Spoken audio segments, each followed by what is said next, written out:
Let's start with the most simple basics.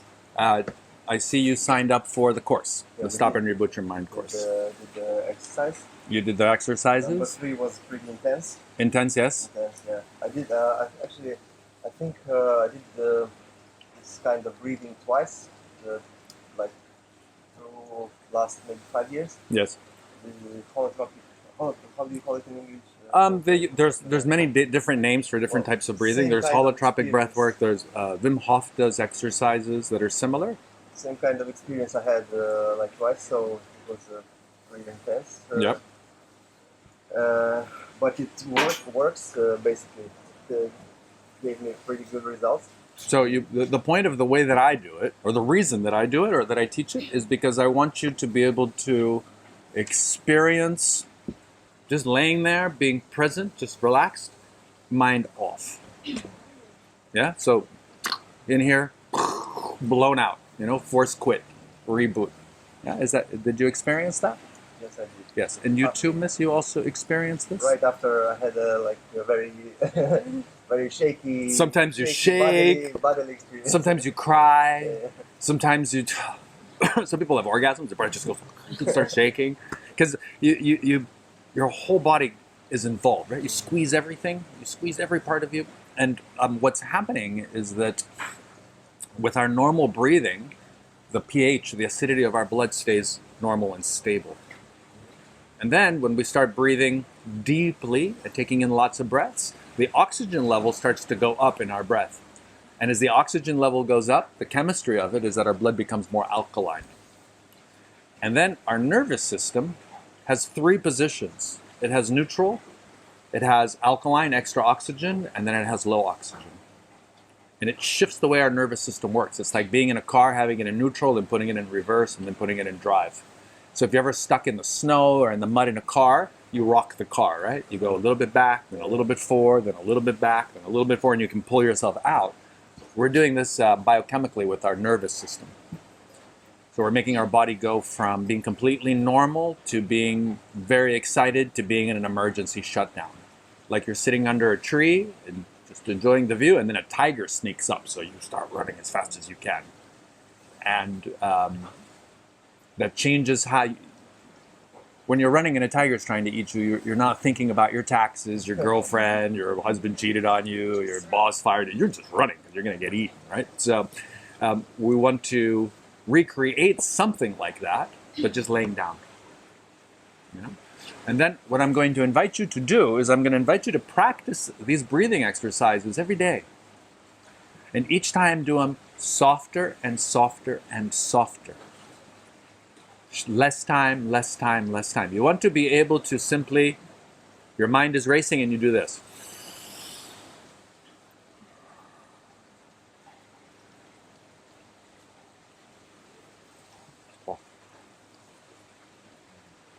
Because when you can do that, it's very easy to be free from your mind.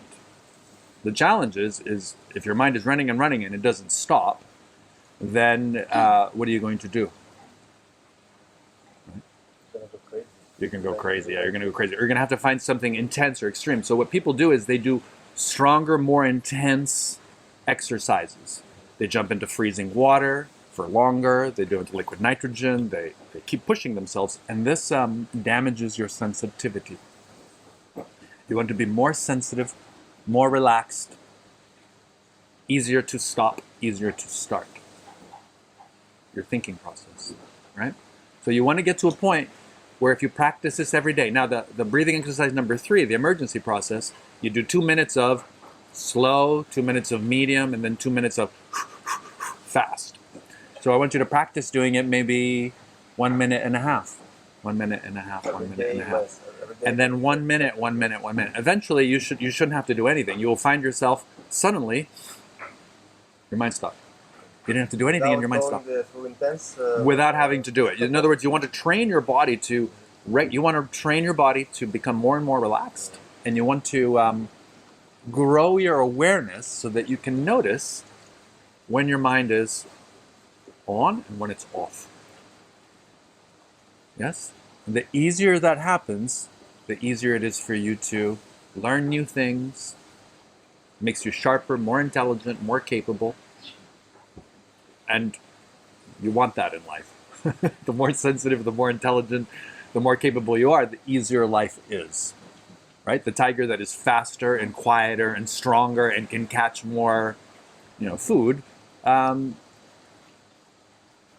a better life, has a bigger territory, has more mates, has more of everything, and we're like that. So, our capacity to be present, awake, present, clear, balanced, relaxed, is our greatest strength. It's like having a superpower, because that's where your intuition comes through. That's where your greatest creativity comes through. If I feel lost or confused, all I have to do is just drink some water, maybe eat a handful of nuts or a little piece of cheese or something small. Breathe, relax. I'm fully present, fully relaxed, energized, blood sugar levels, oxygen in my body, everything's clear, and now I'm ready to go. I want to stop my mind. I don't want to think, because that takes up bandwidth for the rest of the intelligence of this body. Yeah? So that's what we're looking for. Everything I'm going to share with you over the next couple of days is about how to, you may use these glasses, is about how to become more sensitive, more balanced, more precise, like an athlete, like a dancer, like a ballerina, like a race car driver that just handles their body, handles their car, handles their mind with better precision. You want to be more sensitive, not rougher. Right? There's people that will stop their mind by drinking too much, smoking too much, doing too much of anything.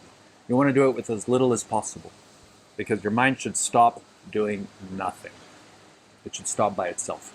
A healthy mind is one that stops by itself. Just like your feet, they walk when you need to walk, and then when you're finished, your feet aren't under the table trying to walk. Same your mind. When you think, you should be able to think, and then when you're finished thinking, your mind should stop. If it's not stopping, it's because you are turning it on unconsciously. It's turning itself on.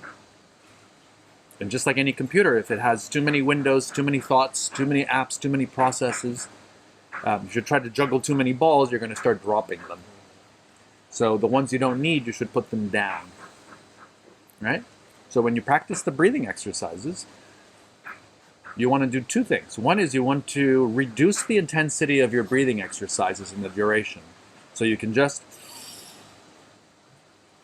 stop. And you want to, while you're laying there, just relaxed, you want to make a note. You want to see what thoughts come first. What did you start thinking about first after your mind stopped? Your mind stops, you're just laying there, maybe you're shaking, and then you start thinking. What do you start thinking? You want to write down these thoughts, because those are thoughts that need to be completed.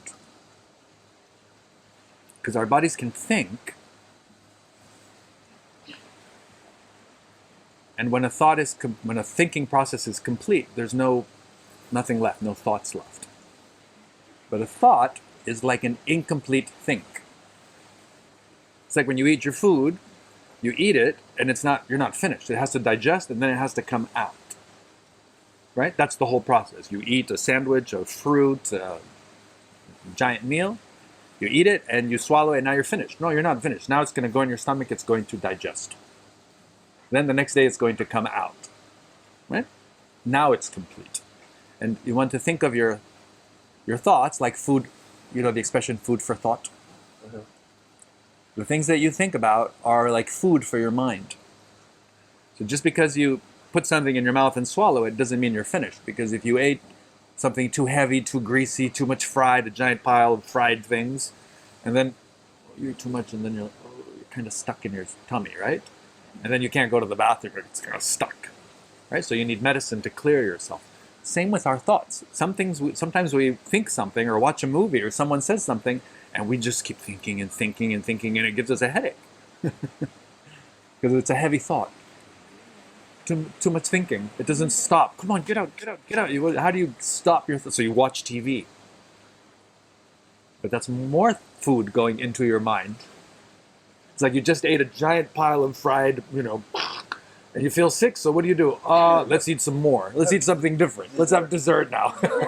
It's like, well, how's that going to help? It's not going to help. It's going to make it worse, right? So we do this with ourselves without knowing. Instead of giving time for our minds to slow down and stop. So just like you have a bicycle, you need brakes. Motorcycle goes faster, needs better brakes. Racing car, racing vehicle needs even better brakes. The faster you can go, the more power you have with your mind. You should also have better brakes to slow it down. So in our schools, the way they teach us, they only teach us to think, remember, memorize, repeat, answer the test, then learn more and more and more. And they never teach us how to quiet and turn this off. So imagine going to school and you learn ABC, 1, 2, 3, right? And then you have quiet time and you learn how to let your mind stop. Then you go to a higher grade and you learn how to read, how to write, you learn algebra, you learn calculus, you study physics, you study biology, and then you need to also learn how to slow down and stop your mind. That would be the right way to do it. Right? Then you go to university and you get a degree in science and engineering and business, whatever you're doing. Your mind races faster and faster, each time thinking more, better thoughts, more complex thoughts, more complicated thinking. Then you also need to learn how to unwind and untangle and quiet the mind down. So if you think simple things, you just sit quietly. You think very complex things, maybe you go for a run. Or you go surfing. Or you go on a racetrack in a go-kart and you race a car. Or you go fly your airplane or sail your boat. And that helps you quiet down. So whatever you do, if you want to use your mind, you want to learn how to have a healthy body with a mind that when you need it turns on, as strong as you need it. And when you're finished, slows down. Yeah? And the way to do that is that you have to recognize that your mind and your body are one thing. And people talk about body, mind, body, one thing. Today, our minds go very fast. And our bodies don't do very much. Most people just sit at a desk watching a computer. So our minds are going like this and our body isn't moving very much. And they feel separate. So then, if your mind is going this fast and you want to connect them, you accelerate your body until they're both going the same speed. And then relative to each other, they look like they're not moving. Now you feel that your body and mind are one. The faster your mind goes, the faster you have to accelerate until they are matched. Once they're matched, then you can slow them both down until they're both still. Your body's still and your mind is still. What you cannot do is take a mind that's going this fast and force it to sit. You go to a vipassana and you just sit for hours and you not move and you barely breathe and you don't eat and it's going too fast. So you can try to concentrate and focus and make it stop. But you're using your mind to stop your mind.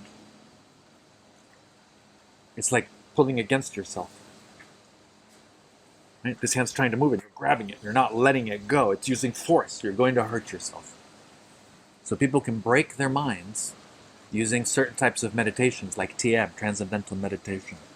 They focus and focus and focus on one thing, just your breath, just. And the mind is, so it's like your car trying to go faster and faster. You're hitting the gas and the brakes at the same time to try to stop your car. You're going to break something. So the old techniques for meditation, for slowing down the mind, were like old vehicles, an old cart being pulled by an ox, by a bull. It doesn't go very fast. It doesn't need big brakes. It slows down by itself. The bull stops walking and the cart stops. But today it's like everyone has a Ferrari or a Lamborghini in their heads. It's accelerating, and then how do you stop it? So some people jump in ice water. That's like emergency brake. You know? Or you do the breathing exercise, and then somebody says, oh, first I did 2 minute, 2 minute, 2 minute. Now I do 10 minute, 10 minute, 10 minute. Now I do 1 hour. You know, you're going to hurt yourself. What you want is to learn how to slow your mind down. And sometimes the best way to stop a fast-moving engine is to reduce the fuel supply. Feed it less. So your mind is running, and you don't go for the phone. You don't go to check what's happening on Facebook. You don't check with your friends, and you post a selfie of yourself and who loves me, and you know, what did you have for breakfast today? Because that's a distraction. But you are still using your mind, right?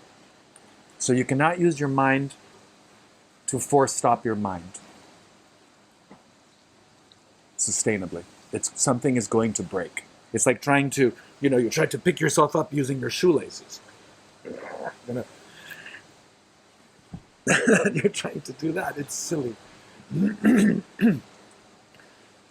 It'll work temporarily, but it's going to result in a problem later on.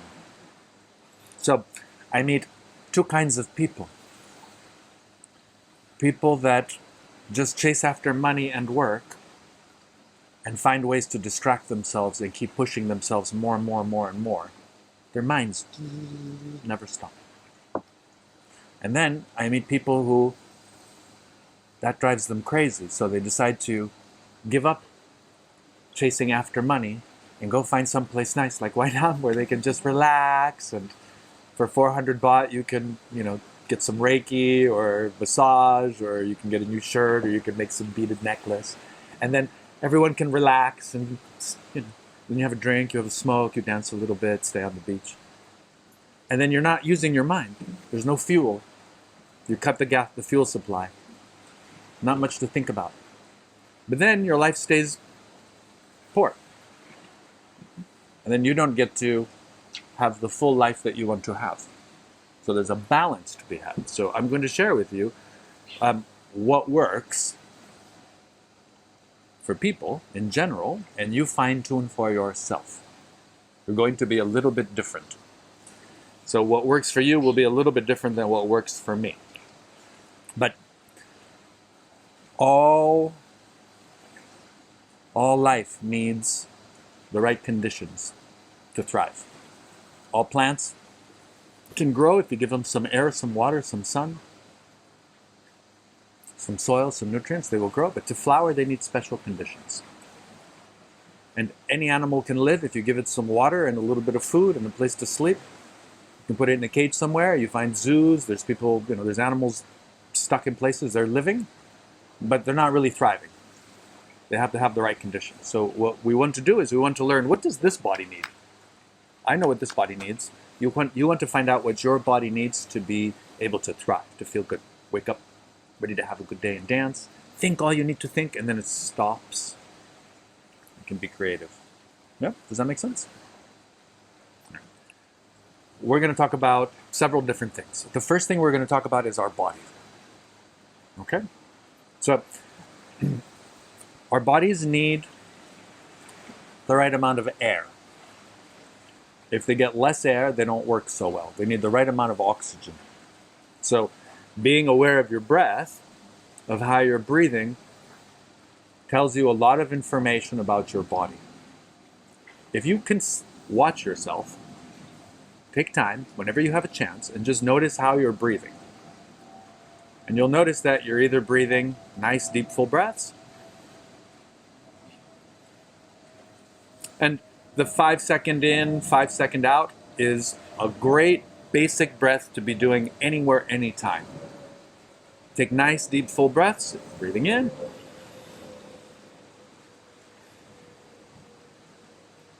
You do that, you can do that all day. That's anywhere from 3 to 5 seconds for a breath in, right? And you breathe all the way down to your stomach.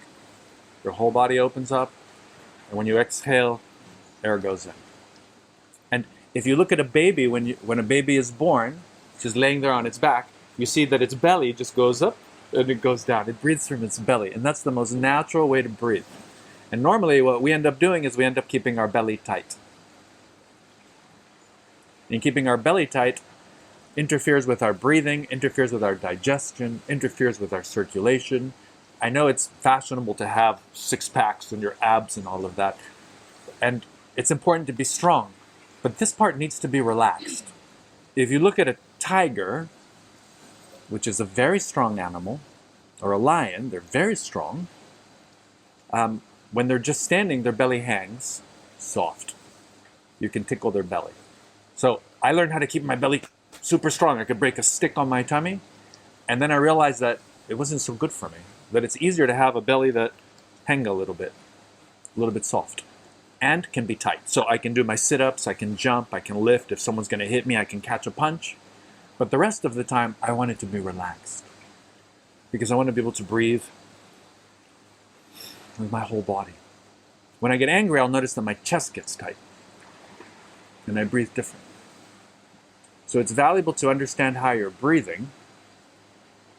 Because if you breathe too little, your blood goes into acidosis, you have less oxygen, you have more carbon dioxide, and how you think changes. Your mind doesn't work properly. We used this exercise to stop your mind. You start breathing tight or too slow, and your brain's not going to work very well for thinking. So if you need to think of a new idea, solve a problem, you want to be breathing. Just like you need air for your car. The carburetor in your, in an old car provides oxygen so that the fuel will burn. Right? So noticing how you breathe allows you to see what's happening in your mind. Now, you can take pranayama classes from any yoga teacher, and they'll teach you how to breathe through this nostril, through that nostril, like a lion, all sorts of breaths. And it's good to study them and practice them so that your body knows how to breathe different ways. But then, it's better not to force your body to breathe in a certain way.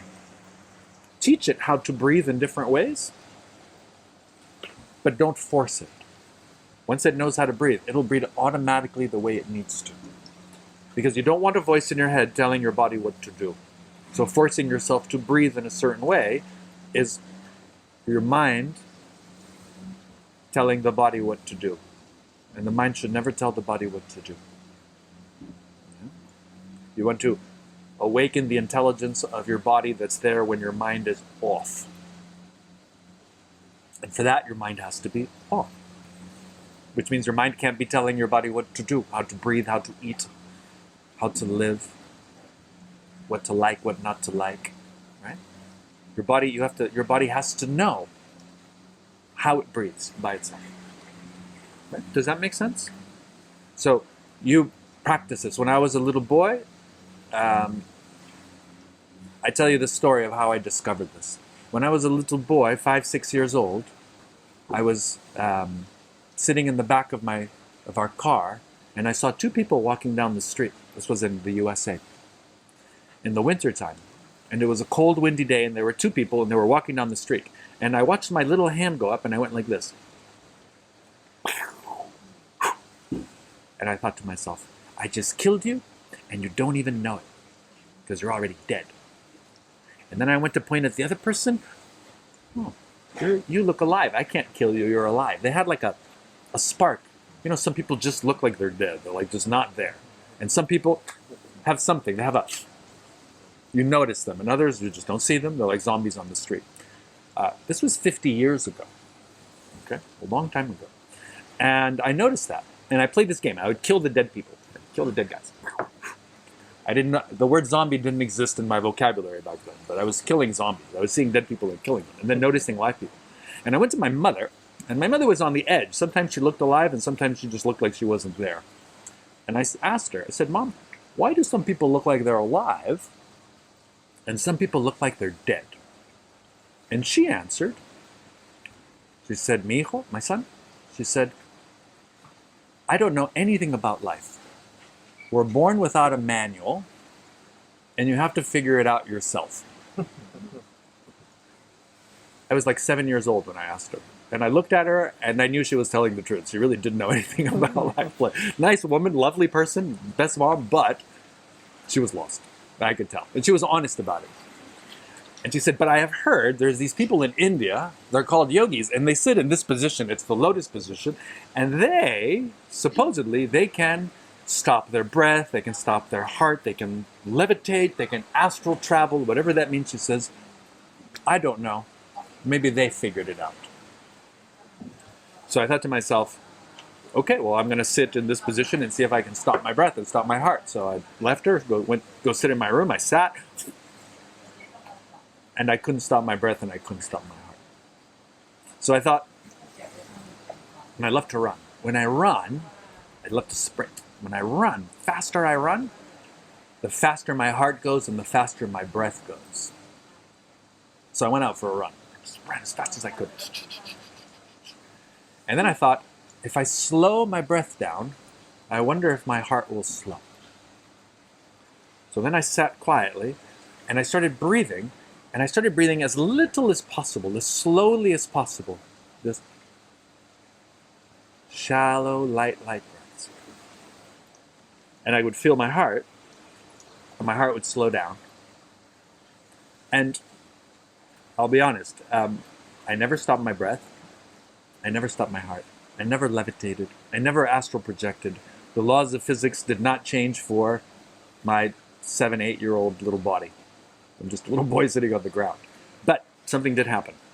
What I discovered was that when I just slow myself down, if I accelerate myself as fast as I can, and then I slow myself down, something really lovely happens. I just disappear. Everything gets super quiet. And I can hear and feel my heartbeat in my entire body at once. So I could just sit quietly. I would just sit. And I can feel my heart here, on my fingertips, on my feet. And it's very relaxing. Almost like taking a little nap without having to sleep. So I started doing this, and I thought everybody did it. And I would do it sitting on the bus, going to school, waiting on the steps outside of the store while my mother would spend, 4 hours shopping for a shirt or something. I was so bored. I would just sit there, and I would just learn to just sit quietly. And I learned to never be bored. And I learned to relax and recharge myself. And I did this my entire life. And then one day I was 13 years old. And I was after school with my two best friends, John and Brian. They were brothers. And we were at their house. And we decided that we were going to jump off the roof. And the roof was a pitched roof like this. We'd start at the low end and jump. And each time work a little higher. Because 13-year-old boys, we're going to jump off the Empire State Building one day. Right? We're going to jump off the Grand Canyon. Little boys can think that way. At least I did. And I jumped like 4 times, and I went to go jump another time, and I went to jump, and my body wouldn't jump. And I'll show you. I remember, I was standing, and I was just standing like this, and I was ready to jump, and my body wouldn't jump. And then I remembered hearing a loud, angry voice in my head say, "What's the matter with you, coward? Jump!" And my body jumped. And I tripped on something, and I landed on my head in a shrub. Branches stuck almost in my eyes. I hit my head on the ground, and I thought, wow, that didn't work. So I went back up, and I looked, and on the same place on the roof, there was dust. And I put my feet in the exact same place. And my body wouldn't jump. So I took a breath, and I relaxed, and I felt my heartbeat. And then I noticed out of the corner of my right eye, I could see something. There was something black. And then I realized that over my little toe on my right foot, over my shoes, there was a very light touch, a light pressure. And I looked down, and there was a TV antenna on the roof, and there was a black cable from the antenna, and my foot was just under it. And I realized I saw that, and I ignored it. I felt that. That cable was on the edge of my sneakers, my sports shoes, and I ignored it. And I realized that my body was trying to tell me something, and that I ignored it, and that I listened to the loud voice in my head, and that's what got me into trouble. So I took my foot over, I put it over, I jumped, and that was it, no problem. And at that time, in school, we were in my math class, mathematics class, we were learning how to divide fractions. And we were learning how to divide fractions, and I remember suddenly these words appeared in front of me. I just saw it, and it was the law of the lowest common denominator, which is how you divide fractions. You divide to the lowest number. And I translated that to myself as I created the law of the lowest common denominator. If a tiny voice anywhere inside of me, if one hair says I shouldn't do something, I need to check. I need to listen for the little voice, because maybe the little voice is telling me something. My right little toe was telling me something, and I ignored it. The corner of my eye, my right eye, was saying, there's something black. There's like a line there. There's a shadow. Look at it. And I ignored it. I listened to the loud voice in my head. And I was 13 years old, and that was the first time that I noticed the difference between the quiet voices, the quiet information that is inside of me, coming from the inside, and then this loud voice that calls itself Rafael and thinks that he's the boss. Right? Does that make sense? Have you heard your voice? You have a little voice. Of course you do. How do you not have a little voice? We all have a little voice. And then how many times do you ignore it? And then what happens? Right? So I discovered that every time I ignored my little voice, that I ended up upside down somewhere, crashed completely, like. And when I listened to it, things worked out really well. So I began focusing on this. I made sure to always listen to my little voice. And that little voice guided me to my awakening. That little voice turned out later to be the voice of myself, of my being, of this body that can call itself Rafael. That can speak this language, that likes this food, that watches these kinds of movies, that reads these kind of books, that likes these kind of people, that, whatever, all these. But that little voice was the voice of my instinct, my intuition, myself, And over the years, I got better at listening to it. And 30 years later, I discovered that I'm not a guy who has a little voice. I'm the little voice that has a loud voice. Right? So I'm not a mind with a body with a little voice. I'm a body that has a little voice that also has a loud voice. And the loud voice is good for some things. But the little voice is good for others. And these little voices need to be listened to. So how do you live in a way that lets your little voice come out so that you can function as a little voice? Right? Does that make sense? And then when you need to think about something, you can think about whatever you need to think about. Thinking is great. Okay? This whole, kill your ego, no mind, be always in bliss at one and oneness with everything and never thinking. That's not even half the story. That's just the introduction.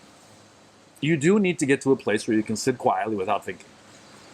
You were born that way, and when you can get there, then you can really start thinking.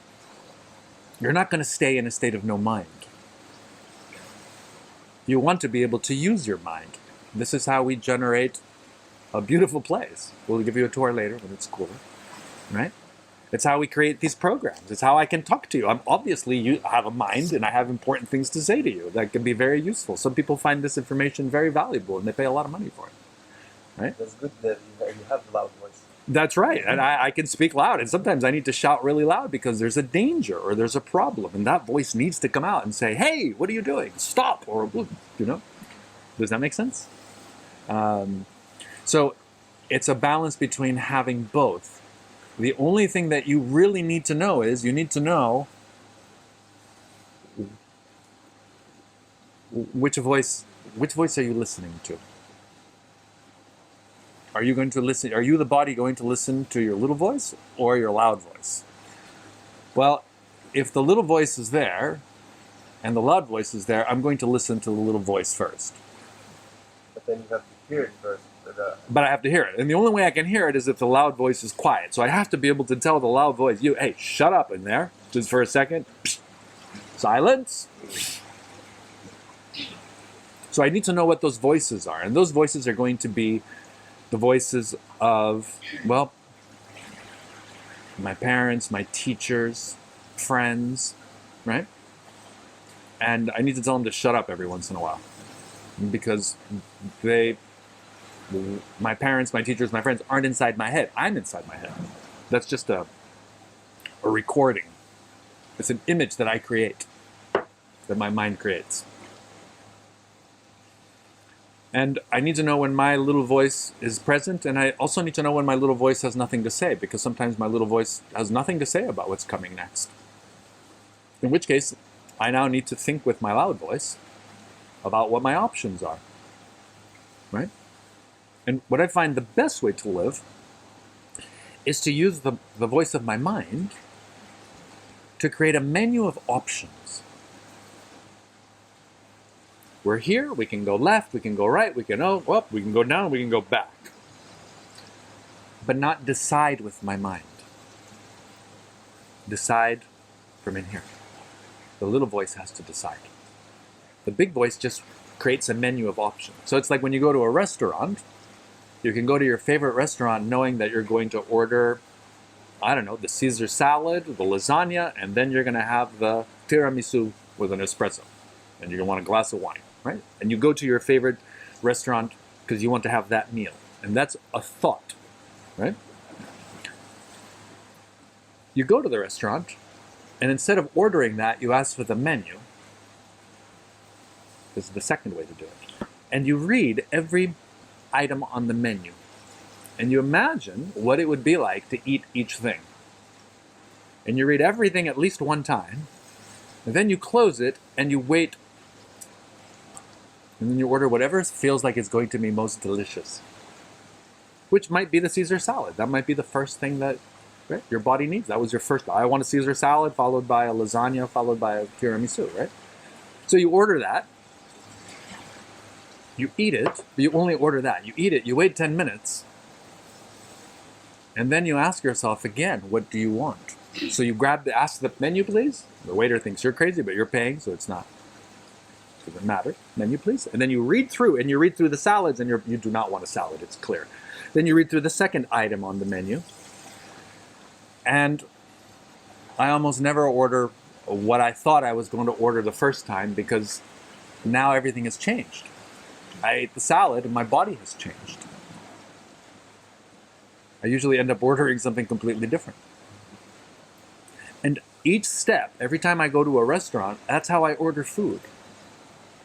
Every time I have a choice in life, I mean, if there's a fire and I have to jump out the window to survive, I just jump out the window. I look to see how I'm going to land, head first or feet first, right? But I'm going to jump out. But if I have time, I'm going to think of A, B, C, D, E, 1, 2, 3, 4, 5. How many options can I create? Am I going to go this way? Am I going to go that way? Use my mind to create that. And then then turn it off. How? Well, I can turn my mind off with a single breath. Now my mind stops. Now my little voice can come out because it's like the button on the walkie-talkie, right? If I'm pressing the button on the walkie-talkie, then nothing comes in. I can't hear what's coming in from the inside. Right? Does that make sense? So I do it with food, I do it with everything. Anywhere I'm going to go, I'm going to think first, what are my options? What can I do? What can I think of? What can I mentate? Use my mind to think. It's called mentating. Mentate? Mentating. We think with our bodies, we mentate with our minds. Mentation is 1 + 1 is 2. The opposite of up is down. All thought processes that are using words or numbers, those are mentations. Verbalization is different thing? Those are mentations. It's all part of it's a type of thinking that you do with your mind. Your intellect is the intelligence of your mind, and your intellect intellectualizes through its mentations. Normally we like to say we think. I'm thinking. Let me think about that. Well, my thinking process is, let me mentate on that. So I mentate and I create a mental list of A, B, C, D, E, F, G. Then I shut my mind off. Now I let my body think about what it wants to do next. For you, you just see me and I'm just sitting here and I'm, okay, let's go left. But my thinking process had 2 steps. First, I mentated a list of what I need to do. Then my mind turned off. My mind has no decision powers. It does not decide anything. It makes lists. Then this whole body will feel. We'll get a feeling. You'll either get a green light or a yellow light or a red light. Or the body will just get up and start walking in that direction. I don't have to tell the body what to do. It gets up. This body gets up and eats what it wants to eat based on what it feels it needs. It sleeps when it wants to sleep. It wakes up when it wants to wake up. There's no voice in this body telling it what to do. I call that crazy. But that's what we do. And I did that my entire life until I realized that's not the best way to do it. The best way is to use your mind as a servant, as a concierge, as a butler, to go out and give you many options. Mind, find me the best way to get from here to there. I want it to be fun. I want it to be yummy. I want to find friends and lovers and treasures. I want to have an adventure. I want to have fun. How do I get from here to there in the most fun possible way? And then the mind can think about that. These are yummy thoughts. They're nice thoughts. Oh, we can go this way, we can go that way. Oh, I don't know. And the mind's like, there's voices in your head talking to each other. And because we have voices in our heads talking to each other all the time, don't we? And they're usually arguing. They're usually, no, go this way. Oh, you idiot, why did you say that? No, why did I do that? Oh, I hate myself. Oh, I hate this person. Why do I hate this person? Because it makes me hate me. And then now I don't know what to do. Okay, watch TV. Click. And then where do you get? Nowhere. Instead, I'm like, okay, think. All day. I can think all day and all night. How to have the best possible life. And then turn the mind off. Let the mind turn off. And just feel it. Because you can feel your way through life. Yeah? Now, the way we feel our way through life is through images. Everything we experience is via images. You are not seeing me, you're seeing a picture of me. You are not hearing me, you're experiencing a sound image of my voice. You're feeling a pressure image of the cushion below on your bum. You're feeling the wind on your skin, the sun, the heat. These are images of temperature, flavor, smell, sound, right? Those are images that are coming in. It's raw data that's coming in through your entire body. Your body is made up of about 50 trillion little cells. Each one of those cells is intelligent all by itself. Each one of those cells is sensing thousands of things from its environment, unconsciously, but it's unconsciously aware. And they're working together like teams so that your organs work and your organ systems work and your body can do everything it needs to do. And all that information is coming in. It's like 3 billion bits of information per second are going through your nervous system. When your mind is off and quiet, and your body's relaxed and your emotions are calm, all that information turns into an image of reality. We're going to call this ER, existential reality. The reality that your body can experience, mind off. Without having to think. What does your body experience?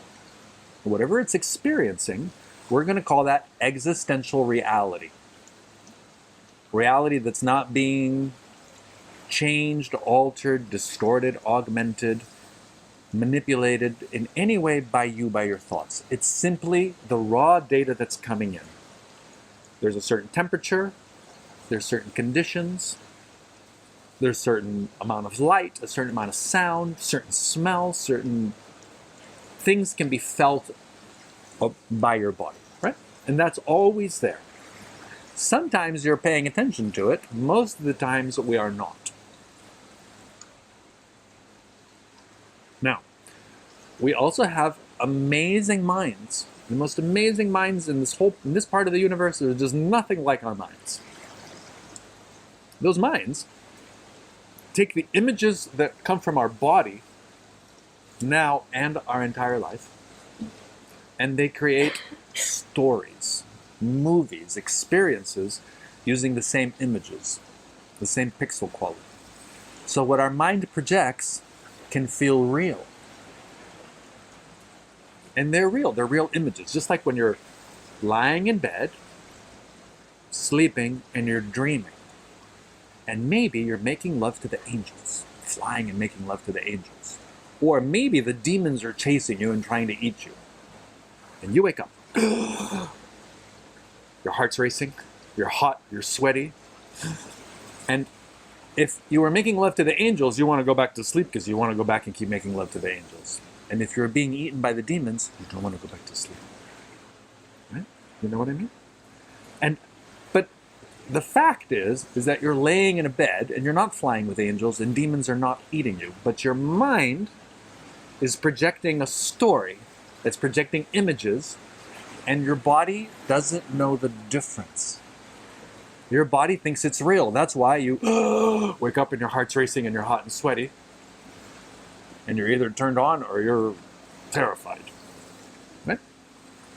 Same. You go watch a movie and you're in a nice movie theater. It's got a nice big screen. There's surround sound. And you're sitting there and the monster jumps out of the back seat and grabs the girl by the throat. And you jump out of your seat because for a moment you feel like it's happening to you. You're in the movie, right?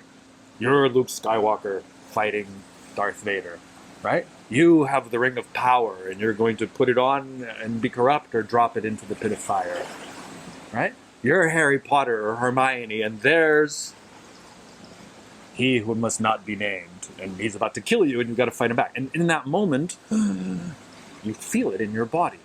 That's because your body uses images to sense reality. And if you have two types of images attached to one thing, your body will believe that it's real. For example, if we were to hear the sound of a train, a locomotive, right now, very, very loud, we'd startle us, we'd look around. Is there any chance of a train hitting us here now? Just look around. No trains here now, right? No possibility, right? Okay. So you would hear the sound, but you look and there's no image. So you would, okay, maybe the music's on, maybe somebody's playing a prank, right? You wouldn't run out of the way. Or is there a train here? Or you see a picture of a train coming towards you. Over there, it's coming faster and faster and faster, and there's no sound, there's no vibration, and you're like, that's really cool. How do you do that? That's an interesting hologram. How do you, because there's no way, there's no vibration. Now, you see a train, you hear the vibration, you smell the smoke, you jump out of the way, just in case. Right? Isn't that true? Because our bodies, if they have two types of sensory images, they will triangulate, and then your body will believe that's real. Now, our minds are producing images, and our body believes they are real. And this is happening our whole lives. And we need to know the difference. When the images we're seeing are ER, existential reality, it's coming through unfiltered, undistorted from the mind, or our mind is on and it's painting a picture on top of reality. So you're seeing the bottle, you're seeing me, you're seeing the environment, and your mind is adding a story to it, adding a value to it, adding a memory to it, adding a fear to it, a hope, a dream, a desire. And now you are in what in the East is called Maya. So we're talking about how our entire experience of life is through images. And some of those images are raw images that come in through our body, through all of our senses, including our eyes and our ears, right? And then there's the images that we are projecting with our mind, and we can overlay, we can project on top of.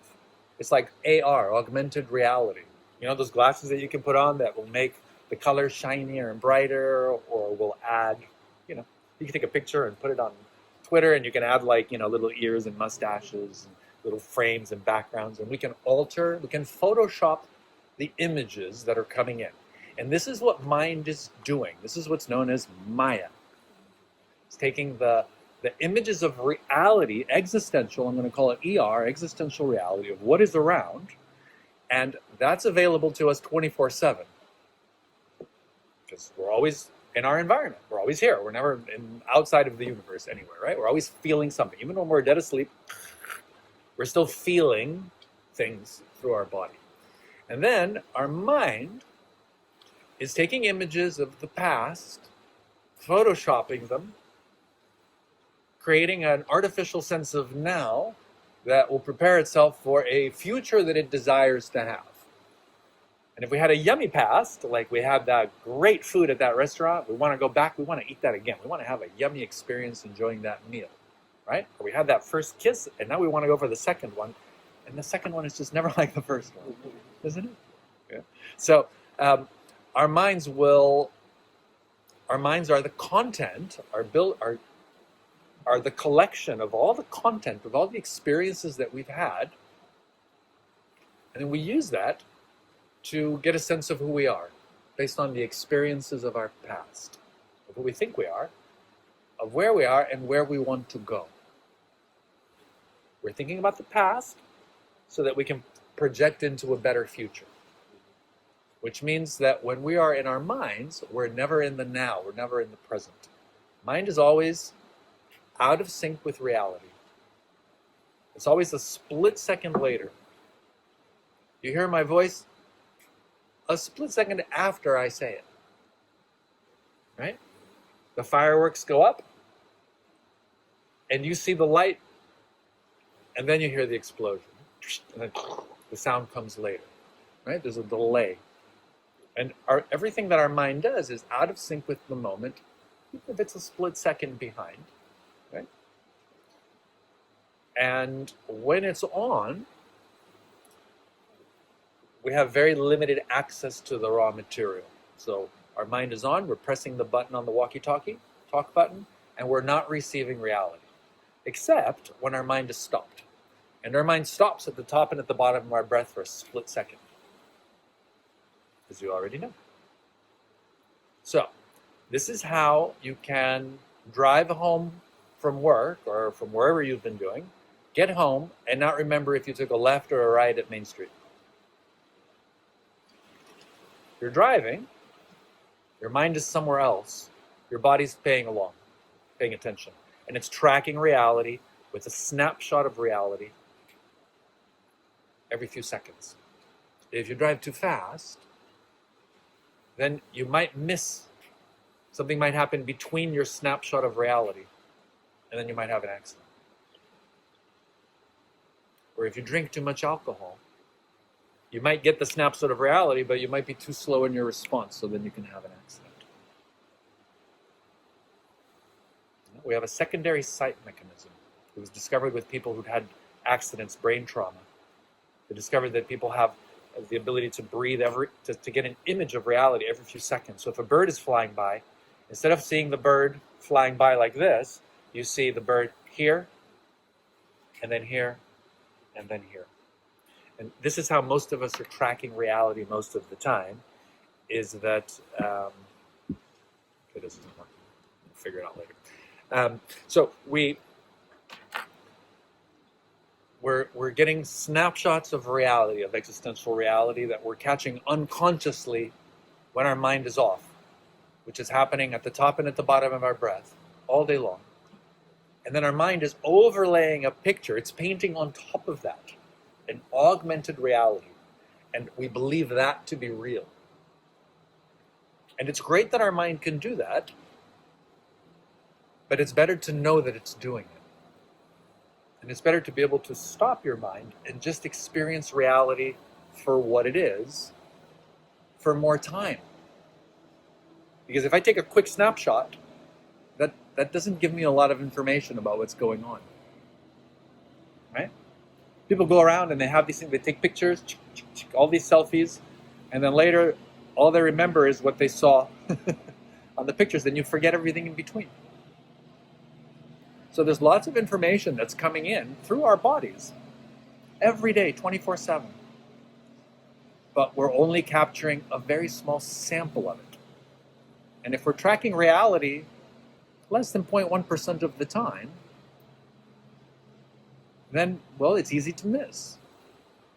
It's easy to have accidents. It's easy to go the wrong way.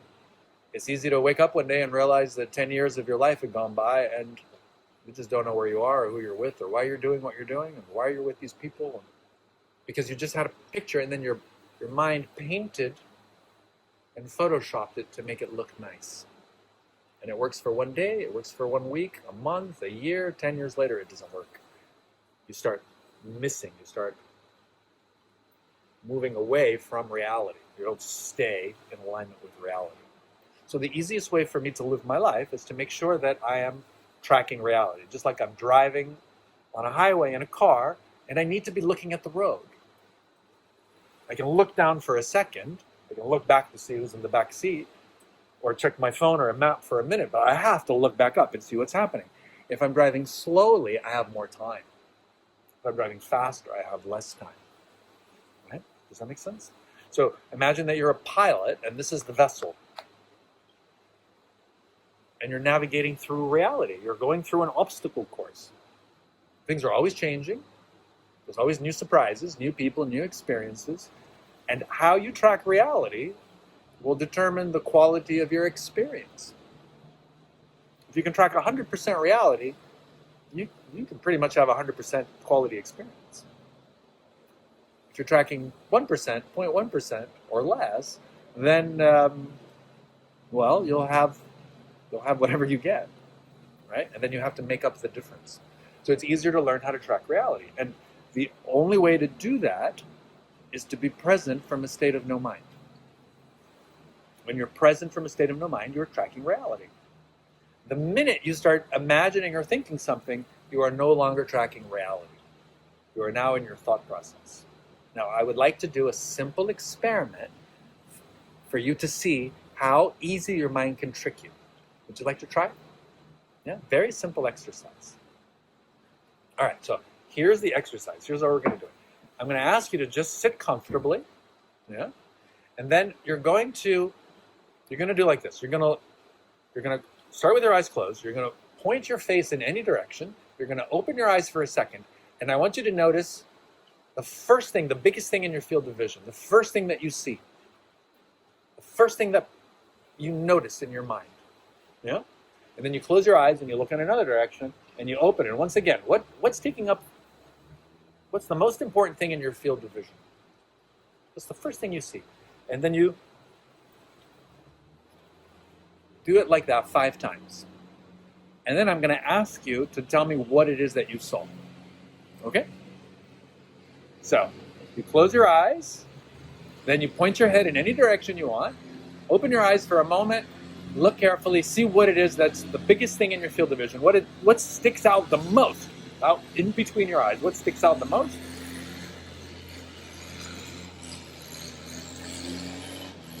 Then close your eyes and do it 5 times. Remember where you did it because I'm going to ask you. Just any way you like. You look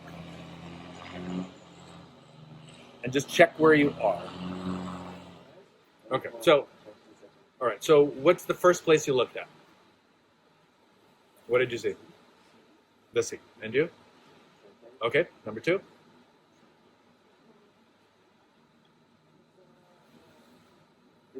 The fish tank. Okay. Next, what else? Just go through 1, 2, 3, 4, 5. The picture. Okay, the glass of water. His notebook. Okay. And then you? I was looking at the ventilator. Yep. The lamp, Yep. the objects on the table. Okay. But I couldn't see anything apart from what was in my field of focus. Okay. Now I'm going to ask you to do it one more time. What I want you to do is I want you to just drop your head down like this, right? Then you're going to open your eyes. Notice what you notice. Look carefully, and then look up. And then tell me what you see, just for 1 moment. So head down, look straight down. Biggest thing in your field of vision, most important thing that sticks out. and then just open your eyes and let me know when you're ready.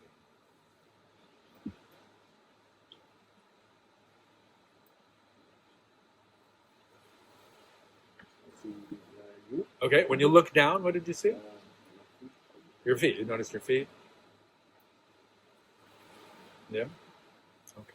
So now I have a question for you. What about your nose? Do you notice your nose? Is it ever not there? I never noticed. Is it ever not there? I think I will notice it if it wasn't there. You think you would notice if it wasn't there, but you don't notice it when it's there. Yeah, but if something really small is on top of my nose, I can see it right away. Then you'll notice it. Right. But if not, your mind will delete it. And it's your nose. And look, I mean, do like this.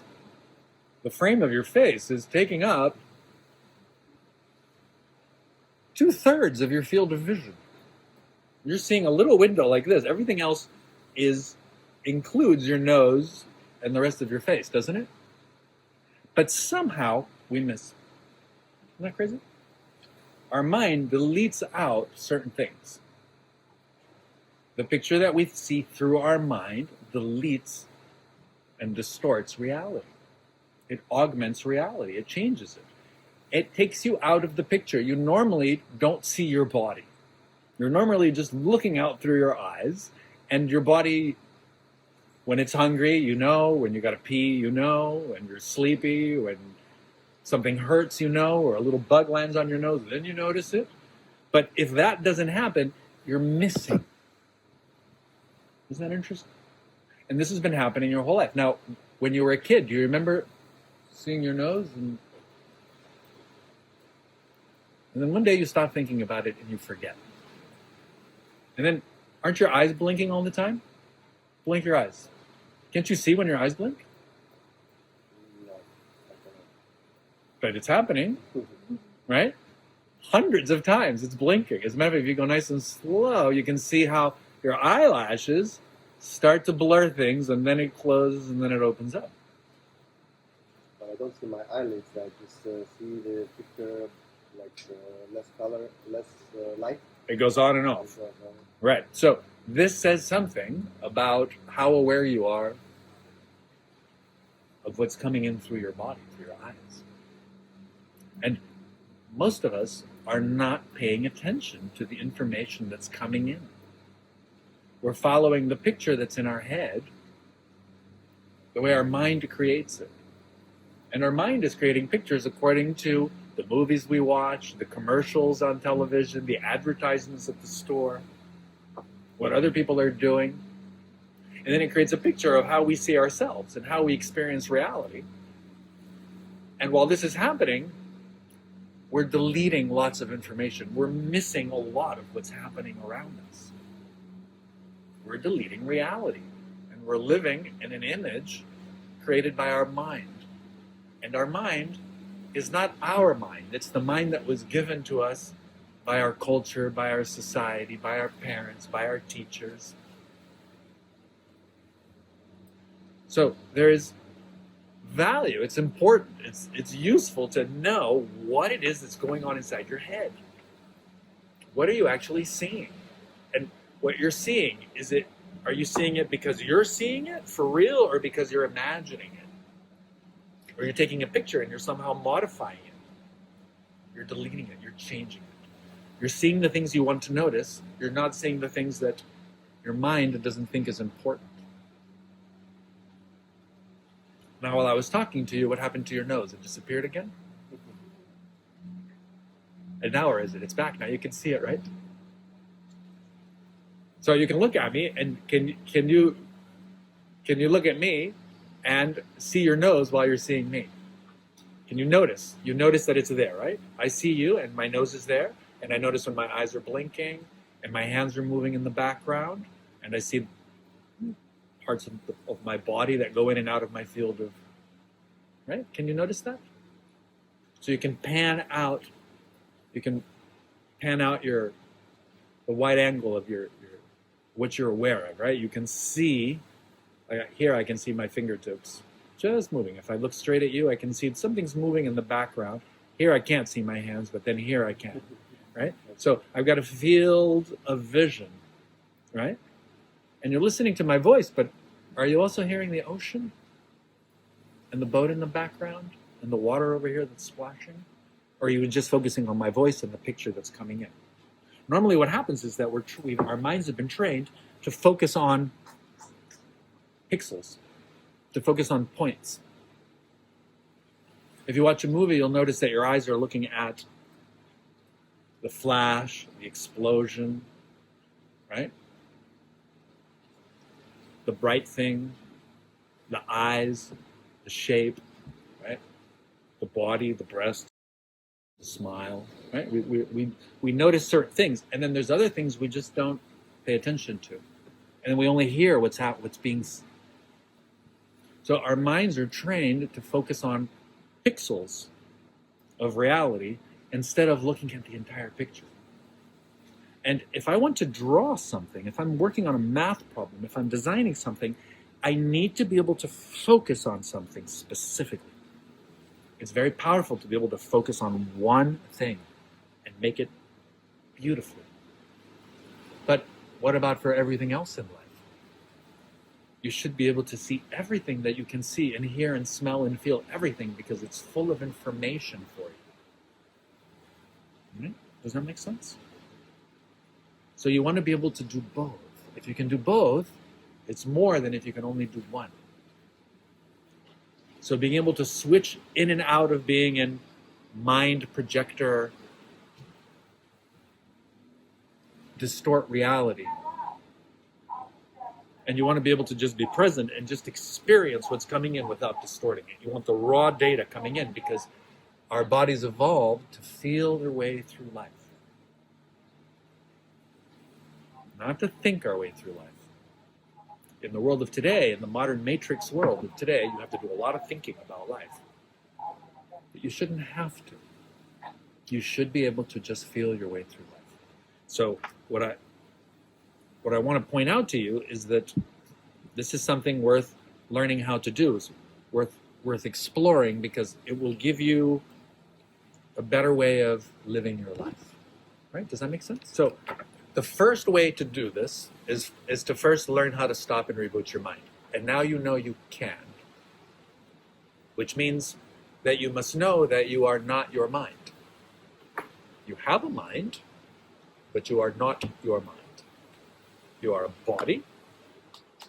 Here I am, a thinking, feeling body with a mind that is running most of the time. And now it's not always showing me everything that's there. So I need to know when I'm seeing life through this mind. When it's on and when it's off. Right? Does that make sense? Yeah. If you can be aware of that, you can start growing this. This awareness needs to grow. Does that make sense? You have an unconscious awareness that is part of your body, that is unconscious. You don't know it's there. You easily to ignore. Like when I was jumping off the roof, the story I was telling you, and I could feel there was something on my foot, and I could see there was something in the way, but I chose to ignore it, and I jumped. So I hurt myself. So I learned when I was little to go back and just, okay, what am I seeing? What am I feeling? Pay attention to every detail. Because maybe there's a good reason to not jump. Maybe there's a good reason to not go down this way. Maybe all I need to do is just put my foot over the wire and it's not a problem. Maybe I'm jumping and I now notice that I'm gonna get hurt, I'm gonna die, so I shouldn't jump at all, so then I don't jump. Right? This is valuable information. It's coming in through your senses. Now, your body changes the way it breathes according to its environment. When it's in danger, it breathes differently than when it's relaxed. When it finds a potential mate, it breathes differently than when it finds someone it wants to run away from. And it'll do that automatically. All animals do that. Our bodies are animal bodies. They have certain instincts. You have instincts. You have the intelligence of your body as your instincts. And those instincts tell you when you are in the right place with the right people, when you need to move, when you need to run, when you need to fight, right? who you can be safe with, and they're giving you a lot of information. Those instincts are there for everything you need in life. You just have to tune into them. The way to have the best possible instincts is to have the healthiest possible body, because it's your body that has the instincts. Which means you want to take care of it the way it needs to be more sensitive and more aware. The more sensitive and aware you are, the more intelligent you are. Intellect is science and algebra and philosophy and history and language. That's intellect. And you want to have a high intellect, for sure. But intelligence is how your body feels its way through life. So when this body is breathing properly, it has access to peak sensitivity, peak intelligence. If I'm breathing in properly, then that's hurting it. Yeah? If I'm breathing fresh air, it's clean air, it's better than if I'm breathing polluted air. And you went to go have a smoke, the poisons that you're putting into your body interfere with your capacity to function. As soon as I have an addiction, Right. if I don't smoke, Right. So we're going to talk about what that does so that you can then choose to work your way out of that addiction if you want to. Breathing cigarette smoke, cigarettes have two things. One is they have carbon monoxide. And carbon monoxide attaches to your red blood cells and it replaces the oxygen. That goes instantly into your brain and it slows your brain down. It cuts the fuel supply to your brain. So if you get nervous or anxiety or stressed or bored or something, you go and you smoke a cigarette and it shuts the mind down a little bit. It shuts down your sensitivity. And then you don't feel discomfort anymore because you're less sensitive. because of the lack of oxygen. Because of the lack of oxygen, yeah. And the tobacco is a lot of times cured with a little bit of sugar. So it gives you a little sugar boost, a mini little vaporized sugar boost, and it cuts your oxygen supply. So by doing that, it gives you a little boost because your body gets a little bit of energy, zip, sudden, but it turns off your mind. So what it's really doing is turning off your mind. And for a lot of people, they light a cigarette and sometimes it's the first full breath that they take. And all you have to do is just go, and just that alone probably is the only thing you really needed. You just needed to take a breath. So this is something that you can explore by yourself. And the best way to do it is to put yourself in a clear space, everything's relaxed, no one's bothering you, and then go through each step with full conscious awareness. You take your pack of cigarettes, you open them, you look at it, you smell it, breath, you notice where you are, then you light it, you breathe it, and you'll notice how it shifts, what changes. And then you can find healthier ways of doing that if you want. You have freedom. I mean, you can poison yourself all you want, right? It's up to you. But imagine if all that it's trying to do is, all you're really trying to do is stop your mind, and you learn how to stop your mind with a single breath of clean air. It'll save you time, money, health problems down the line, your life down the line. Yeah, sure, right?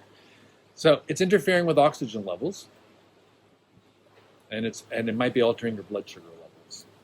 And let me just say something really simple. It takes a certain amount of intelligence and sensitivity to get sad, to get angry, to get upset, to be disturbed. Life is disturbing. There's lots of pollution. There's lots of yucky things happening out there. And the more intelligent ones are the ones that get more upset, more depressed, struggle a little more. The less intelligent ones, they're okay with anything. If somebody has nothing going on in here, and they just think, yeah, okay. Nothing bothers them. They're surrounded by trash. Yeah, okay.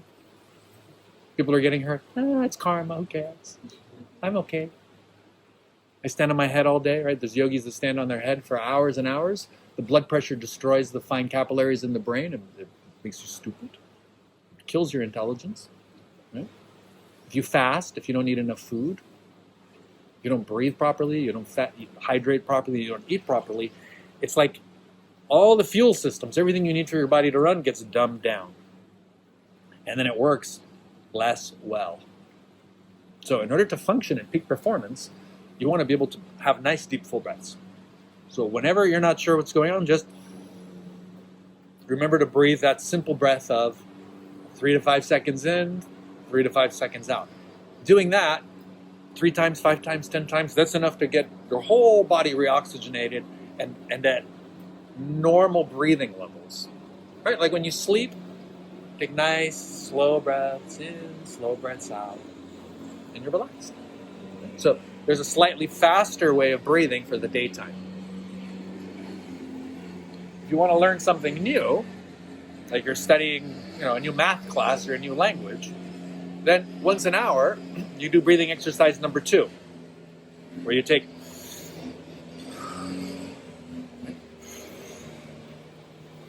The exhale should be longer than the inhale, or same thing? inhale in, exhale out. Same time. Experiment with your body. There's going to be a way of breathing that will help you go to sleep. There's going to be a way of breathing that will help you get more sharp and be more intelligent. There's going to be a way of breathing that will help you knock your mind out. There's going to be a way of breathing that's going to be better for fighting.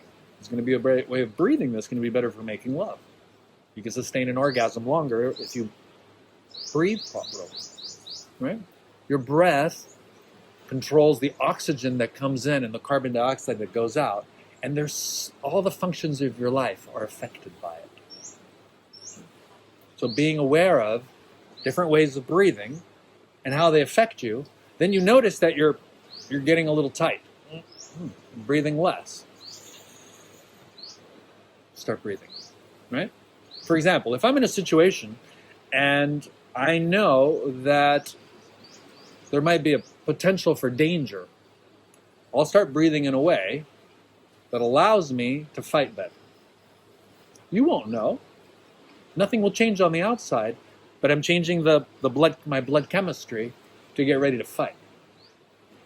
So that if I need to fight or I need to run, I'm there. I used my breath for that. Right? Does that make sense? Because I'm aware of how my breath changes when I'm dancing, when I'm walking, when I'm sleeping, when I'm eating, when I'm thinking, when I'm fighting, when I'm making love, whatever it is that I'm doing, I have a different breath. So I optimize my breathing. Right? Does that make sense? Based on what I need in the moment. So that's number 1. That's my first intelligence. Life has been breathing for, about 3 billion years now. All your cells breathe. Your entire body has to breathe. So there's a right way of breathing for you.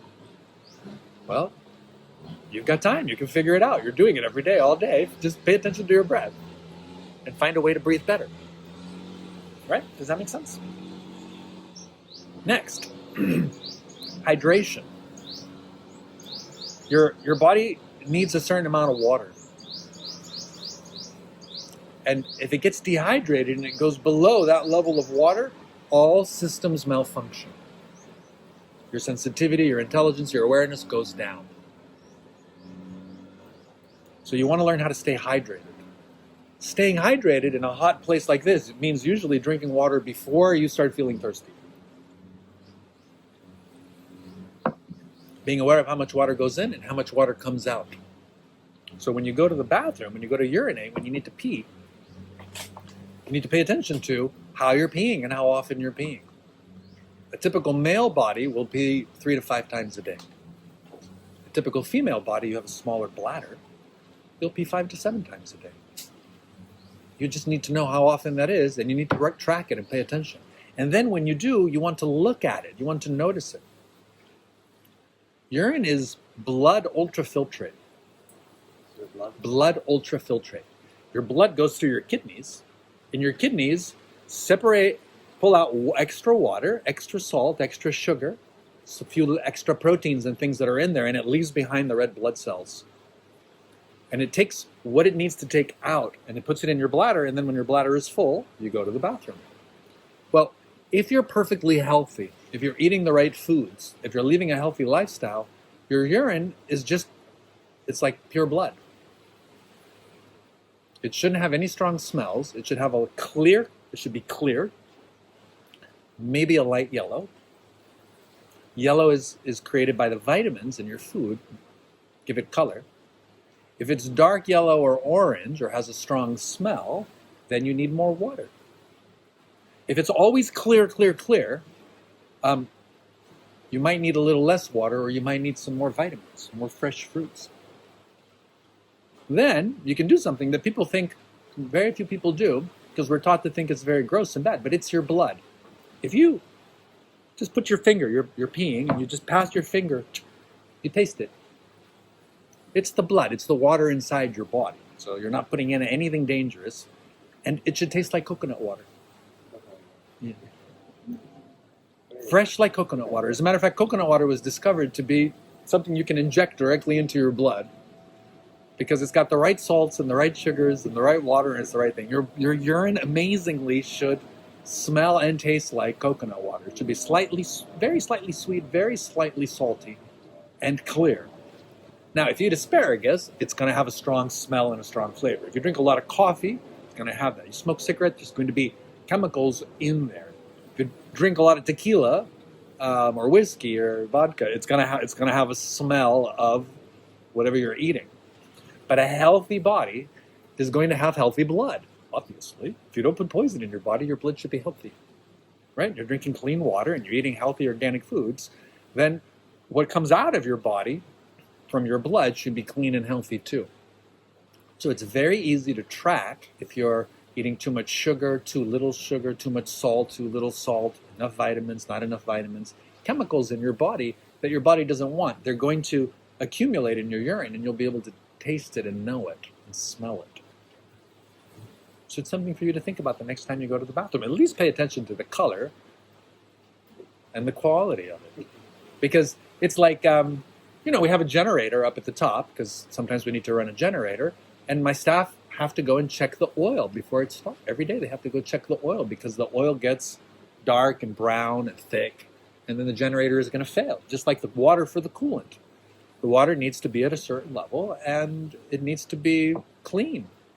Right? Does that make sense? So the water that's going into your body and the water that's coming out of your body is the best way to know what's happening inside of you. Because you're getting a free sample of it 3, 5, 10 times a day. And you can ignore it. Oh, that's disgusting. Right? Or you can go, what's going on down there? Well, it's cool. Let's see. You wash your hands. It's not a big deal. It's what's inside your body anyway, right? Does that make sense? So between breathing properly and maintaining yourself hydrated, these are very important things. The only other thing you really need to do, as far as your body is concerned, is your blood sugar levels. You need to maintain steady blood sugar levels. Now, our body, our nervous system, works primarily with glucose. Glucose is sugar. The foods we eat get broken down into many different components, but all the carbohydrates that we eat usually get broken down into sugars, into glucose and other sugars. And then those are in our blood, they get carried in our blood, they go through into our brain, and our brain uses glucose to function. So glucose is the fuel for our brain. When you wake up, your blood sugar levels are low because you haven't eaten since the night before, right? And if you do a fast, and I'll describe how to do a fast later, your blood sugars will stay low, which means your ability to function will stay, low. It'll be at idle, like you start a car and it's just idling, right? Then you eat something. Now, if you eat the right food, your blood sugar levels should go up smoothly, stay balanced for a couple hours, and then they will go down smoothly. If you eat too much sugar, your blood sugar levels will spike, and then they'll crash. And when you do, you'll go instantly into a hypnotic state. Your mind will malfunction, your brain will malfunction, your nervous system will malfunction. So it's important to maintain steady blood sugar levels, which means you want to eat protein-rich foods every 2 hours. 2 to 3 hours, you want a handful of protein-rich foods. A handful of nuts. So you have a breakfast. Well, if you have an espresso and a chocolate brownie, you're going to crash, right? But you eat, I don't know, some yogurt, some granola, some nuts, Maybe you have an egg, right? And that gives you the proteins that you need and the blood sugar so that your blood sugar level will go up and it'll stay nice and smooth for a couple of hours. Then it's going to start to go down. If you pay attention to what's happening with your food intake, what you're eating, and how your body feels, you can time it so that you're at low level, you eat, you reach some, and as your blood sugar levels start to drop, you take a power bar or a handful of nuts or a satay, a chicken satay on the street if you eat meat, or whatever it is, a little bit of cheese, an apple, some almonds, right? Some nuts. And as your blood sugar level is going down, you give it another boost so it goes up. So your blood level is going like that, it starts to go down, you give it another boost, and you maintain nice, steady blood sugar levels. Think of you're flying in an airplane. You want the fuel supply to be consistent for the motors of the airplane, right? You don't want it to go up and down, up and down, up and down. You don't want that. You're going to crash your airplane. You're going to get hurt. But with our bodies, what do? Do we actually feed them properly? So it turns out that you eat a normal meal, and your stomach is about the size of your two hands like this. So a handful of food is like half a stomach. So you eat a little more than a handful of food. You go like 3/4 full. You don't want to overfill yourself because then makes you sleepy.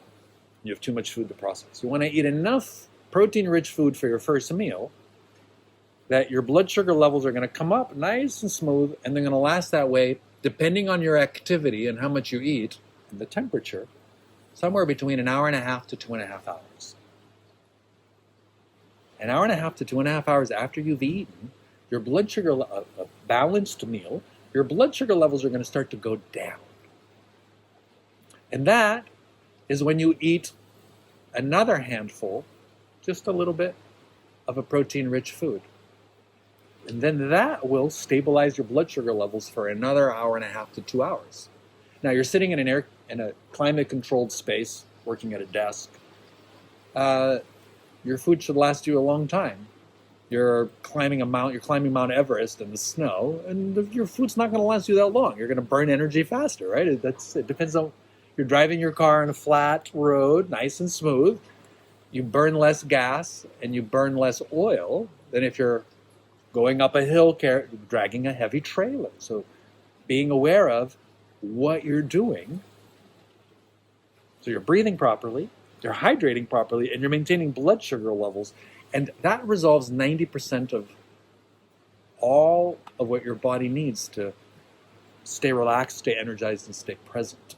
The proteins are good for... Protein rich, yes, because proteins will, if you have a meal which is about 30 to 40% proteins, 30 to 40% fats, 20 to 30% sugars, your body will maintain steady blood sugar levels. Now, this is going to be different for you, for each person. It's going to be different for your environment. But there's going to be a formula that works for you in this environment, and it'll be different than if you're in Siberia or in an office in, Moscow or Bangkok or New York City. It's going to be different. So learning how to eat for your environment makes a difference.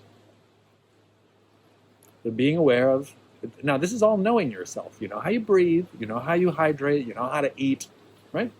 And you do these things, and this allows your body to function properly. And what we're looking for is not just living. We want to thrive. We want to be peak performance. We want to have a body that is as sensitive and delicate and gentle and strong and energized as possible, always. This gives you an advantage. These are the advantages that make a difference. Being able to give the body what it needs. I'll give you an example. Many years ago, there was a breakthrough in computer technology and satellite communications, right? 80s and 90s, the world sort of changed with computers. And in the last 20 years, there have been a lot of progress. I remember watching Formula One race car with my father about 20 years ago when McLaren and Honda had a breakthrough in their technology. And Ayrton Senna and I forgot the name of Alain Proust were the two drivers. And their cars, they were in their own race. They were always ahead of everyone by many, many, many laps. And The cars had the same size engines, all the same specifications, but what McLaren and Honda did differently is that they put sensors in their car to measure all sorts of different things. And the sensors would send information to the pit, and the pit would send the information to their supercomputer at their factory in Japan, and they could fine-tune the spark plugs, the timing, the air mixture, and the fuel mixture remotely from Japan. And all those same engines, all the other cars were making about 800 horsepower. These were making over 1,200 horsepower. And they were winning every single race. Only because of the fine. Only because they were on the fly, depending on the temperature, the humidity, the moisture. If the car was going into a curve, if it was accelerating and coming out of a curve, if the foot was off the gas, how the fuel mixture and the timing was being controlled in the valves, all the valves could be adjusted variably on the fly. So I thought to myself, I wonder if my body feels is the same way. Can I give my body what it needs to stay tuned? And what I discovered is that I'm aware of what this body needs within 15 minutes of what it needs. Like, I know when I'm entering a low blood sugar, and I know what to do. I feel when my body isn't breathing properly, and it automatically takes a breath. I'm aware of when my hydration is going down, and it's affecting my performance. I'm paying attention. I'm aware of my breathing, my water intake, my food intake, my posture. I'm aware of when my body is in alignment. I'm aware of when part of my body is out of balance or feeling tight, so I'm straightening it and keeping it balanced and aligned. So I'm staying hydrated, oxygenated, blood sugared, balanced. I know when my mind is on and I know when my mind is off. I'm a high performance being just by doing that, which takes a little practice at first, but once you get good at it, it's effortless. It's just how can you not be aware of whether you see your nose or not? How can you not be aware of if you've had enough water, food, or air for what you need to do? If your body, what does your body need? If you're paying attention,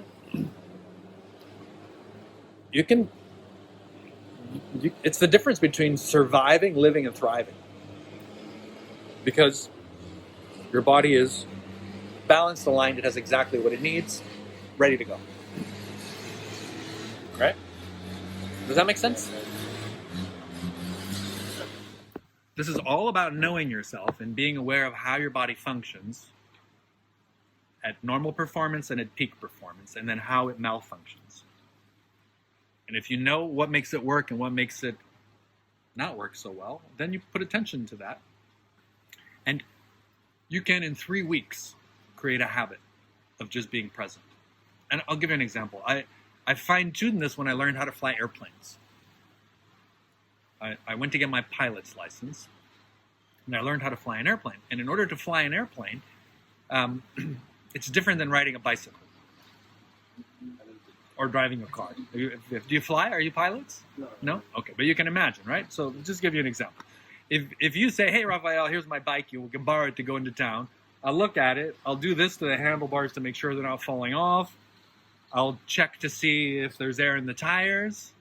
I'll start riding. I'll check the brakes, and then I'll go.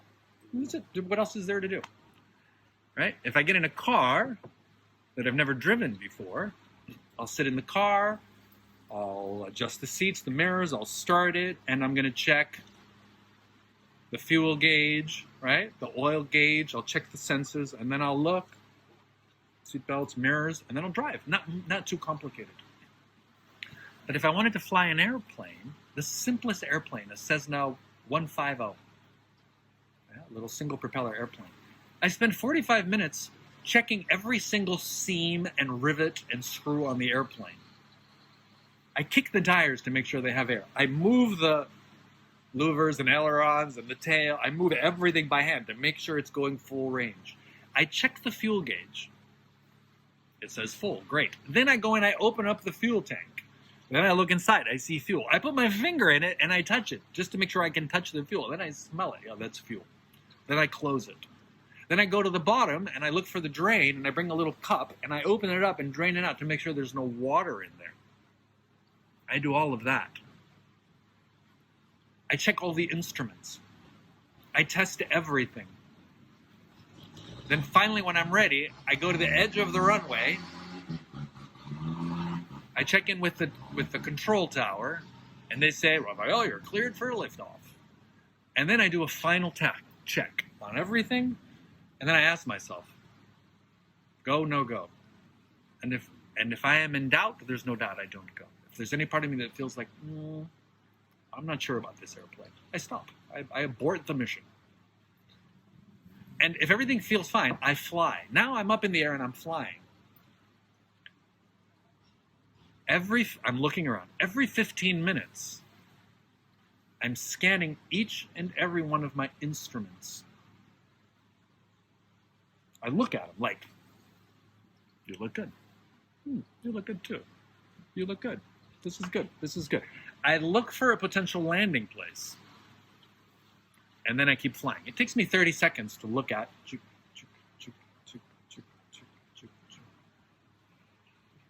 Nobody's chasing me. No alien. No UFOs attacking me. No MiGs or F-14s on my tail. Everything's fine. Everything's under control. Now I enjoy my flying. Oh, look at that pretty cloud. Oh, look at the birds. 15 minutes. Oh, look. Every 15 minutes, I'm scanning. Because it's a high-performance vehicle, right? The space shuttle. 50 hours before it's going to take off, they start doing tests. There's hundreds of engineers. There's thousands of sensors. And they're testing each step of the way, countdown to takeoff. If there's any problem, it goes on pause and they double check. Our human bodies are more complex than any space shuttle. What do people do? You wake up, you throw down a coffee, you put something in your mouth, put a cigarette. A lot of people just add a cigarette to that, and then you just run off, and you haven't paid any attention to your body. And you do it once, twice, 3 times, 10 years later, 30 years. By the time you're 50 years old, you have some bills to pay. If you have not been taking care of your body, I can assure you that I'm one of the healthier 50-year-old people you're going to meet. Because I'm paying it. I've got good genes. Yeah, sure, okay. But I'm paying attention. I'm actually paying attention to what is going in, what's coming out, how this body is doing everything. So it's not something I can stress enough. Taking your body for granted, you're going to pay a price for it later. Paying attention and studying what it needs to be happy, healthy, energized, creative, intuitive, is the most important thing that anybody can do. Because once you get there, life is so much easier. Because you're present and you're sensitive and you can feel your way. All of the greatest successes in my life come from tuning in to my little voice. Making it nice and strong and clear. And it's never loud, it never shouts. Never forces, but it's a clear signal that comes in saying, pay attention. Right? So that's as far as your body is concerned. Does that make sense? Yeah? So paying attention to how you breathe, how you drink, how you eat, how you balance your body, having a yoga practice that allows you to see the range of your body, move it, energize it, dance it. That's as far as the body's concerned.